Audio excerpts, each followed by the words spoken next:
Hola, yo soy Paco Bernal de la página Viena Directo, www.vienadirecto.com, y hoy vengo a hablarte de memoria histórica.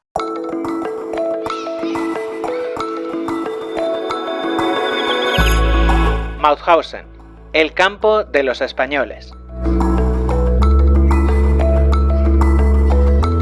El día 5 de mayo se cumplieron 79 años de la liberación del campo de concentración de Mauthausen, el campo de los españoles, como ha sido llamado, porque españoles eran, a pesar de que la dictadura franquista los abandonó a su suerte, y es importante que su memoria no se pierda, y los españoles de ahora estemos vigilantes ante quienes quieren borrar del recuerdo colectivo aquella vergüenza. Y es que, cuando los nazis tuvieron constancia de que había un gran número de españoles entre los prisioneros, le preguntaron al gobierno de Madrid lo que quería que se hiciese con aquella gente. La dictadura de Franco contestó que no había españoles fuera de las fronteras de España, de manera que aquellos desgraciados pasaron a ser apátridas y así se les clasificó en el campo. Llevaban un triángulo azul con una S de España en el centro. Los primeros presos españoles llegaron al campo de concentración de Mauthausen en agosto de 1940, transportados en vagones de carga. Procedían de la Francia ocupada por los nazis. Eran soldados republicanos que se habían reenganchado después de nuestra guerra civil para combatir al fascismo en las filas del ejército francés.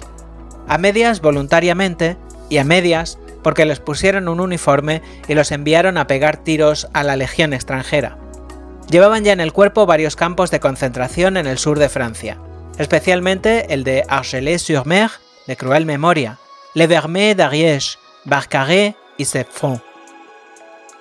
En la confusión de los primeros meses de la invasión de Francia por los nazis, la mayoría de los españoles fueron capturados y enviados a campos de internamiento, Stalags, abreviatura de Stammlager, que eran los campos para prisioneros de guerra. Así pues, aquel primer convoy procedía de Stalag 7A, Moosburg, y llegó el 6 de agosto. En aquella primera tanda ingresaron 392 prisioneros españoles. El 9 de agosto, procedente de Hohenstein, entraron por las puertas de aquel infierno 168 españoles, y el 13 de agosto, procedente de Ziegenheim, 91 presos más. Un cuarto convoy llegó el 24 de agosto y en él había 184 personas procedentes del campo de Les Alliés, en Angulema. El quinto y último convoy de agosto de 1940 vino de Hammerstein, con 22 prisioneros. En una segunda fase, después de 1943, los republicanos españoles que terminaban en Mauthausen eran personas detenidas por su actividad en la resistencia francesa. Mauthausen comenzó pronto a ser conocido como el campo de los españoles, aunque el campo se empezó a construir en 1938, fueron albañiles españoles los que construyeron lo que hoy puede verse.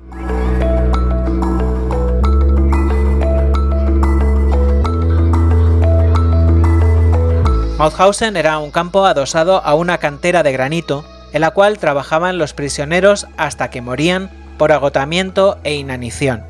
Entre la cantera y los barracones había una escalera tristemente famosa, de 186 peldaños.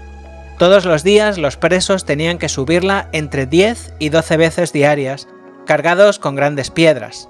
El 26 de agosto de 1940 cayó muerto el primer prisionero español de Mauthausen, y sus compañeros, para sorpresa de los guardianes y los capos, presos en general polacos, que controlaban a los otros presos y les propinaban castigos, los españoles, decía, guardaron un minuto de silencio, situación que, desgraciadamente, se repetiría demasiadas veces hasta la liberación, en 1945.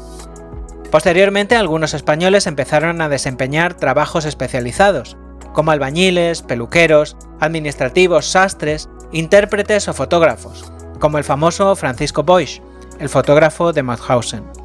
A partir de 1941 empezó a funcionar una red de información clandestina que fue vital para la supervivencia de los presos que empezaron a llegar a partir de 1942. Han pasado a la historia innumerables actos de valentía y de solidaridad. Los que controlaban las duchas salvaron la vida de muchos compañeros, cuando los nazis planeaban ejecuciones masivas mediante inmersiones en agua helada. También la red de ayuda de los presos españoles robaban medicinas de la enfermería y redistribuía la comida para que recibieran más los enfermos y los necesitados.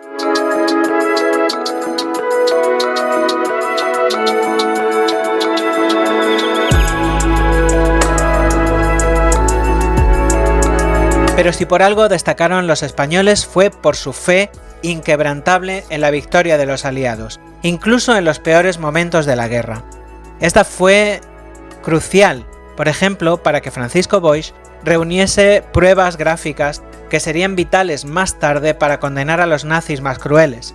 Gracias al trabajo de Boix, que se jugó la vida copiando las fotos que pasaban por sus manos y escondiéndolas hasta después de la guerra, se pudo probar en los juicios de Nuremberg que altos jerarcas nazis como Albert Speer o Ernst Kaltenbrunner habían estado en Mauthausen y por lo tanto conocían la existencia de los campos de concentración.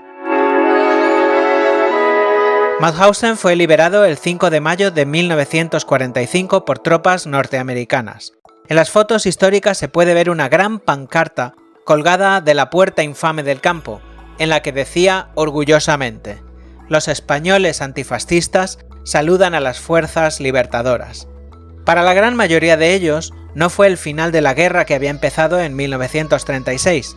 La Guerra Fría perpetuó a Franco en el poder y con él a su dictadura abyecta e inmoral, que condenó a España al aislamiento internacional y al atraso hasta 1975. En 2010, en el 65 aniversario de la liberación del campo, la vicepresidenta del gobierno, María Teresa Fernández de la Vega, destacó que los presos de Mauthausen fueron los precursores de la Europa de los derechos en la que vivimos hoy.